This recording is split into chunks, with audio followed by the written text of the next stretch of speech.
Madame, Monsieur, bonjour et bienvenue dans le JT de ce mardi 10 janvier. Nous allons nous intéresser aujourd'hui aux jeunes entreprises innovantes, aux bulletins de paye et aux exploitations agricoles à responsabilité limitée.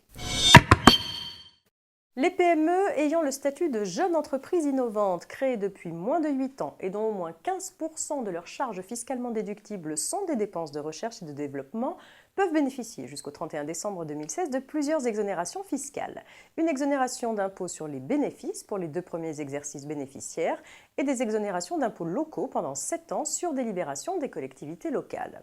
Ces exonérations d'impôts en faveur des JEI sont prolongées dans les mêmes conditions d'attribution pour les JEI créés jusqu'au 31 décembre 2019.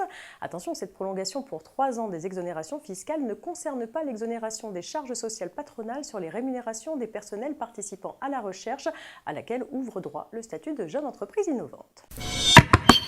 Depuis le 1er janvier 2017, l'employeur qui le souhaite peut décider de remettre au salarié un bulletin de paye sous forme électronique, sauf si le salarié s'y oppose parce qu'il souhaite conserver un bulletin de salaire papier. L'employeur reste libre de délivrer ou non un bulletin de paye électronique et à la date qui lui convient car il n'y a aucune échéance pour établir le bulletin de paye sous forme dématérialisée. Cependant, s'il décide de le mettre en place, il doit alors informer chaque salarié de son droit d'opposition au moins 1 mois avant la première dématérialisation. Le salarié peut s'opposer à la dématérialisation à tout moment. Le service de mise à disposition des bulletins de paye électronique doit garantir l'intégrité et la confidentialité des données ainsi que leur conservation soit pendant 50 ans, soit jusqu'au 75e anniversaire du salarié. Le salarié doit pouvoir consulter tous ses bulletins de paye électroniques sur le service internet du compte personnel d'activité depuis son espace personnel. À compter du 31 décembre 2016, les exploitations agricoles à responsabilité limitée dont l'associé unique est une personne physique dirigeant cette exploitation peuvent choisir de relever du régime d'imposition du micro-bénéfice agricole si les conditions pour en bénéficier sont toutes respectées.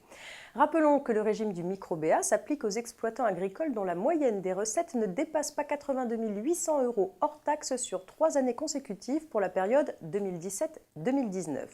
Le bénéfice imposable des petits exploitants agricoles est égal à la moyenne des recettes hors taxes de l'année d'imposition et des 2 années précédentes, diminuée d'un abattement de 87%. Les plus-values ou des moins-values provenant de la cession des biens affectés à l'exploitation ne sont pas prises en compte dans le revenu imposable. C'est la fin de cette édition, excellente journée à tous et à demain.